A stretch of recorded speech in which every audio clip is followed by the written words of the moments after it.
All right, good afternoon. Thank you all for coming out. We want to take an opportunity again to brief the community on the significant investigation that has taken place to address the significant attack that took place on our community over 3 weeks. An incident that has resulted in the occurrences last night where we took the suspect in this incident. And I'm going to address first the people that we have with us. We have the Honorable Governor Greg Abbott. We're also joined by Honorable Mayor Steve Adler, the City of Austin. We've got the U.S. Attorney for the Western District, John Bush, District Attorney Margaret Moore, Special Agent in charge of the FBI, Christopher Combs, Special Agent in charge of the Alcohol, Tobacco, Firearms, and Explosives, Fred Lenosky. We also have the Deputy U.S. Marshal Darren Sarton and Colonel Stephen McCraw of Texas DPS, along with other members of executive teams from the law enforcement agencies. This community is well aware of the incidents that have taken place beginning on March 2nd. And Governor, I will just let you know that as the police chief in Austin, facing the daunting task of taking on an investigation like that in our community that has never seen something like this, was made easy and possible by the assistance we got from the federal partners. We saw a level of federal participation from the ATF and the FBI that is unprecedented in this community, with over 500 agents that were focused on bringing peace back to our community. But I want to focus on a couple of the additional information that we have today based on the ongoing investigation. And again, I will say this is an ongoing investigation. We have at this point located a recording that the suspect in this incident made. It is about a 25-minute recording where he talks about what he has done. I would classify this as a confession. This was on a phone that we found in his possession early this morning after we had the officer involved in shooting, after he detonated that bomb that he had with him. On this recording, the suspect describes the 6 bombs that he constructed with a level of specificity that he identified the differences among those 6 bombs. We have told you all along that they all had similarities, which they did as far as specific components, but there were also differences between them. And on this recording, he identified what those differences were. I know everybody is interested in a motive and understanding why, and we are never going to be able to put a ration behind these acts. But what I can tell you, having listened to that recording, he does not at all mention anything about terrorism, nor does he mention anything about hate. But instead, it is the outcry of a very challenged young man talking about challenges in his personal life that led him to this point. Based on what we heard on the recording, he described the 6 devices, and we have recovered those 6 devices. He also described the 7th device, that being the one he had on him early this morning, that he detonated as our officers approached, causing the explosion and the ultimate officer-involved shooting that took place. We still want our community to remain vigilant, as we always should, given the day and time in which we live now. But I also want to let the community know that he described 7 explosive devices, and we have identified and are no longer in play those 7 devices. So I think it's important that we put that out and that the community be aware. We do want to remain vigilant, but we have accounted for the devices that we have known about. And with that, I'm going to turn it over to the Honorable Governor Greg Abbott for comments. Thank you. Well, Chief, thank you very much for what you just shared, but also thank you very much for what you have done and demonstrated over the past few weeks. You know, there's a phrase that is used sometimes very casually that sometimes turns out to be very poignant. And that is, sometimes people refer to their local police officers as the finest, such as Austin's finest, when they're talking about the Austin police officers. This is demonstrative of why people say that. We saw in this situation Austin's finest, Austin's police officers galvanize and work tirelessly together over the past few weeks to solve one of the most heinous crimes that's ever existed in Austin, Texas, and in the process literally saving lives. And importantly, they did so in a way that achieved maximum response by working so collaboratively with law enforcement at every single level. This entire effort benefited tremendously by the overwhelming support that was provided to us here at the local level by the federal government at multiple areas of expertise. And of course, the state of Texas, directed by Steve McCraw and the Texas Department of Public Safety, was proud to assist in the effort also. But candidly, in my time as 12 years as Attorney General and 3 years as Governor, have not seen a better job than what we've seen from this police chief and the Austin Police Force, ensuring that they took every step they could to locate and apprehend, if possible alive, the treacherous, evil criminal who committed these acts. And I know, speaking for the chief, as well as all the members of his force, as well as the Texas Department of Public Safety, as well as everybody involved in this, there was one motivating factor to ensure that we got up every day, if in fact we ever went to sleep any night. And that was to do everything we can to live up to the magnitude of the loss that was suffered. We can never forget the victims. They include Anthony House, Draylon Mason, Esperanza Herrera, and as I have it too, yet unidentified victims. What we don't know is how many more victims there would have been had it not been for the courageous efforts of law enforcement combined. We will take away from this the importance of being able to respond quickly, but also lessons learned to make sure that heinous, inexplicable bombing actions by a crazed madman will be able to be minimized because of the way that law enforcement has been galvanized to ensure that we will keep our community safe. So, Chief, on behalf of everybody across the entire state of Texas, I want to say thank you for a job well done, for what you and your entire team has done. And today we proudly back the blue in Austin, Texas. The man who is the lead chief executive for the city of Austin, a man who has shared the effort of responding to this challenge, maintaining peace in our community, and that is Mayor Adler, who is with us here today. Mayor, I would like to toss it to you. Governor, thank you. Our collective thoughts and prayers as a community go to the families of Mr. House and Mr. Mann, and also to Ms. Herrera, who continues today in stable but critical condition. This has been an anxious time for our community. I'll tell you that I think our community was getting a little frayed here toward the last few days. I am so proud of our police force and our police chief, Brian Manley. The work that they did was just incredible, with the weight of an entire community on their shoulders. I was incredibly impressed with the support that we had. Governor, you weighed in very early, both with manpower. You helped initiate the reward, as well as the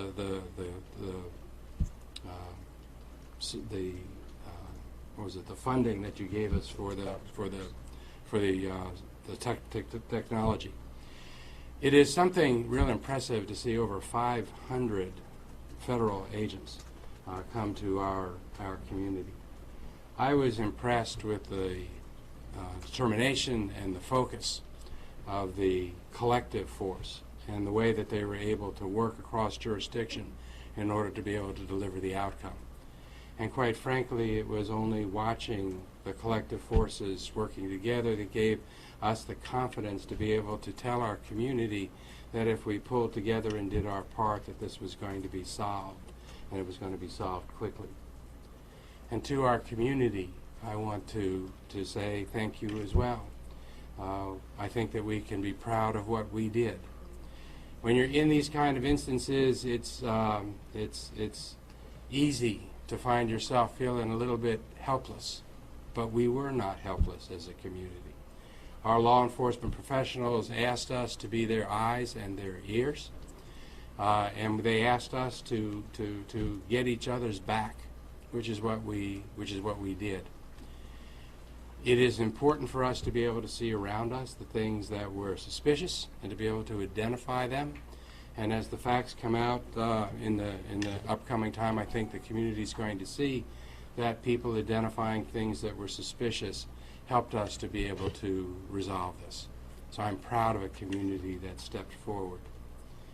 I will also tell you that I've had the opportunity to be in many neighborhoods, stressed neighborhoods, over the last couple weeks, and in town hall meetings, talking to the community about identifying things in their neighborhood that are suspicious.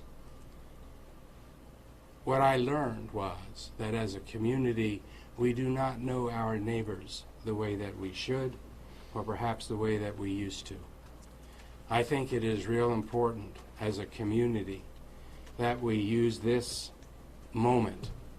The legacy of this event for us should be that we walk across the street and introduce ourselves to our neighbors, or down the street or across the hall. We should know our neighbors better than we do. And if we do that, we will be a stronger and better community, and we will have advanced from this time. Again, on behalf of an incredibly thankful and appreciative community, to everyone that is gathered here behind me, I want to convey a community's thanks.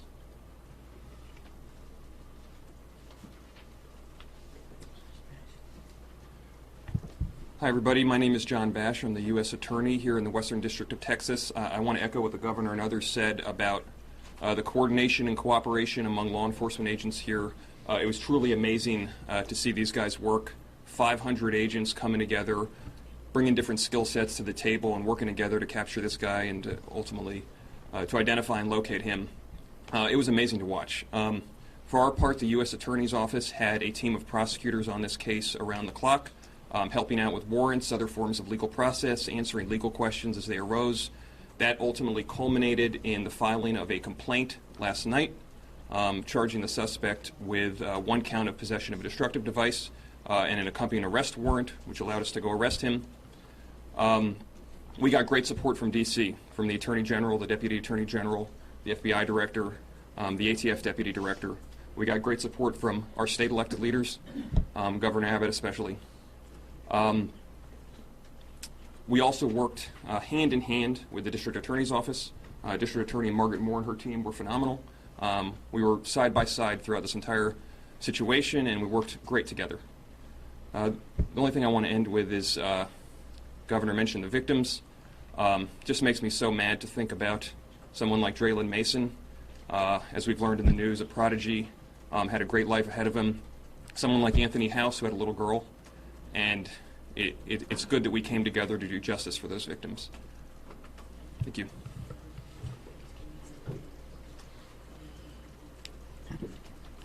Margaret Moore, Travis County District Attorney.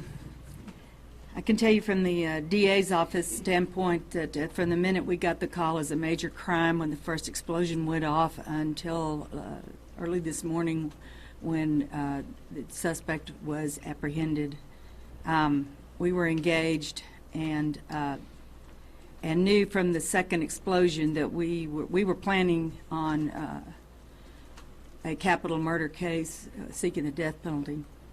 I believe that that opinion was shared by the U.S. Attorney's Office very early on, and that caused us to coalesce very rapidly into an excellent team that I think we'll always be proud of, because every thought was given to not only finding and apprehending this suspect, but to how we would be putting those cases together in the future, and with the anticipation that we'd be looking at both federal and state charges. So the teamwork was exceptional, and I think all of us are very grateful that we had the opportunity to build that kind of team.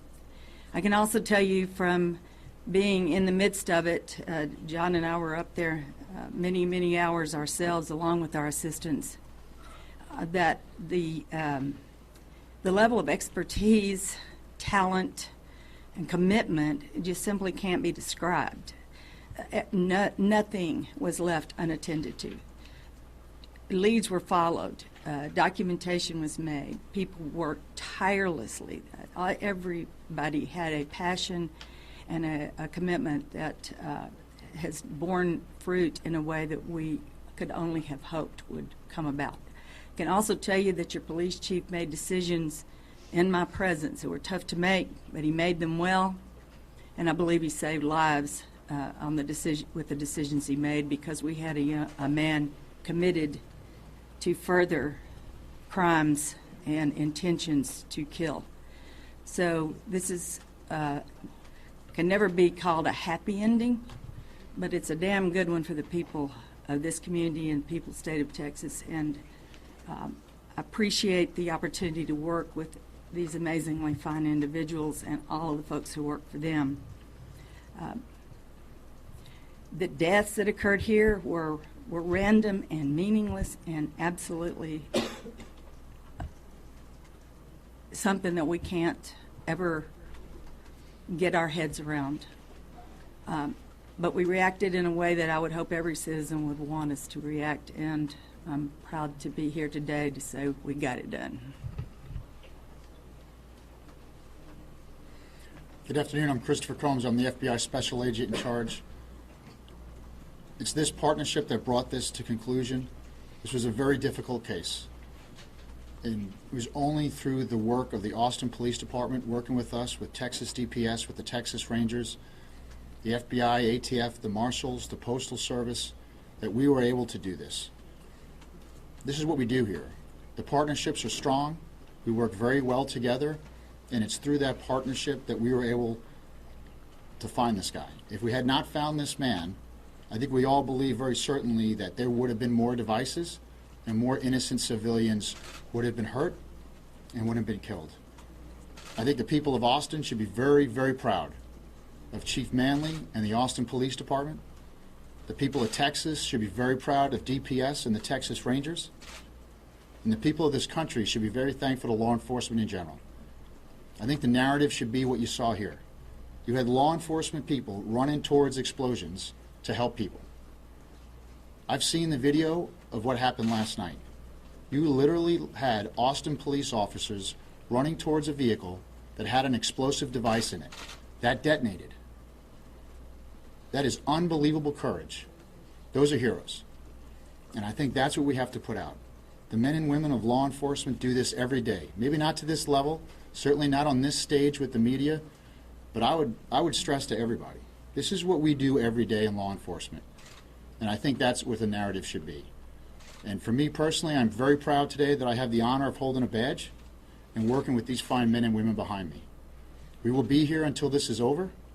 We will maintain our presence into this city until we are absolutely certain. There is no question that there is nothing else that's going to happen here in Austin, Texas. And we will do that any place in America. Where there is a major crime, I assure you that the FBI will surge the resources to help our local partners, to help our state partners, and get on top of very difficult cases as fast as we can. So I take great pride in that. I'd like to thank the men and women of the FBI for what they did here. It's unbelievable work, and I'm very proud to be a member of the FBI. Thank you very much. Good evening. Fred Lenosky, Special Agent with ATF. My 29 years in law enforcement, I've had many, many complex long-term investigations, none of which had the partnerships that we had in this. I want to thank my partners, FBI, DPS, Austin Police Department. Everyone brought their A game and their A team, and everyone checked their Eagles at the door. There was many, many nights we thought we were going home at 8 o'clock, and people were there till 3 o'clock in the morning. Everyone that was at the command center wanted nothing more than to bring this case to a conclusion. And everyone's tired, Everyone's put in 100% effort, and as Setcom said, we will not be leaving until we have tied up any loose end. And we've said all along we will turn over every rock in this investigation, and we will make sure the Austin Police Department, the City of Austin is safe before we return our assets back to where they came from. So, as Coach Wooden says, it's amazing what you can accomplish when no one's worried about who gets the credit. So, thank you to everyone that helped out in this case. And I've left a few comments to last, and that is for our city manager, Spencer Cronk, and our assistant city manager, Ray Ariano. And some of these comments have actually been made, but sir, I've told you several times that you have a police department to be proud of. The men and women of the Austin Police Department put it on the line every single day for this community because we care. I am proud of our federal partners, our state partners, everybody came to bear. But I want to reiterate, the men and women of the Austin Police Department that serve our community day in and day out, and what happened last night, that video is harrowing to watch your officers that you have known for years, charge into what they knew was a dangerous situation and then have the outcome that we always knew was possible, and to watch as they fall backwards from the concussive blast from that explosion. Thankfully already knowing that they were okay, but knowing the whole time they were willing to put their life on the line because of the danger this suspect had posed to our community. So I am proud of the men and women of the Austin Police Department. I am proud to get here today, to stand here today and represent them and the hard work that they did over these past 3 weeks along with our federal partners. And Governor, you started with the reward money, and that got us out of the gates. Our federal partners jumped in and added reward monies. There was no stone left unturned, as we said there would not be, and everyone was committed, whether Austin is your home community or whether you flew here from another state and your federal agency to help us. Everyone was committed. But Mr. Manager, I just want to say, as I've told you before, you have a department to be proud of, and the men and women of Austin did their jobs over the past 3 weeks to the best of their abilities, and we have successfully brought this suspect in and ended this. So with that, we're going to go ahead and open it up for questions. Manley, is there any other specifics that you could offer about the phone recording or confession that you talked about briefly? So again, I think what is important for the phone recording to get this community to understand, because we were concerned throughout the investigation, what was the motive, what was the reason. And again, everybody always wants to understand a reason, and sometimes we can't assign a reason to irrational acts. But what is clear from listening to that video is this was a very troubled young man who was talking about challenges in his life that led him to the point to where he took the actions that he took.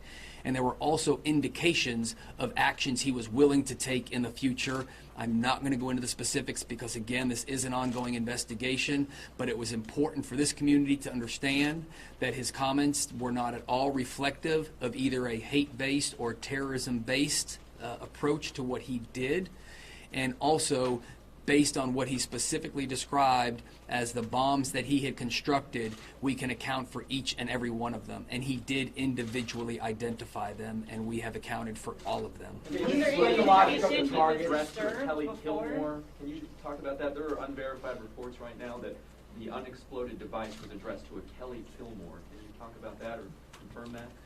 So this investigation, as we've said, is ongoing. We have accounted for the actions of the suspect we were looking for last night and encountered this morning.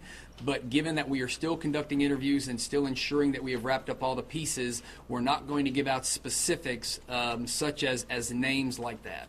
Did he explain the logic of the targets in his confession? There was no indication of why these specific addresses in those that were delivered to homes or those that were placed in the community or those that were mailed. There was no reason given for why he selected those individuals. When does he like to take? Has his roommate been released from custody yet, or is it still in question? There's still ongoing interviews going on throughout the day today. I'm not sure if he is still being interviewed or not. Did y'all have any indication before this that he may have had mental issues, or did the family, were there any indications prior to this? I'm not sure. That's some of the records the Pflugerville Police Department may have. Do you know when the video confession was possibly We believe it was made last night, sometime between maybe 9 and 11 p.m. Do you intend to release that video or that recording? No, not at this point. This is an ongoing investigation, and we will be keeping that as part of the evidence. Do we have any idea as to why? Do we have any idea as to why he made those tapes and those recordings?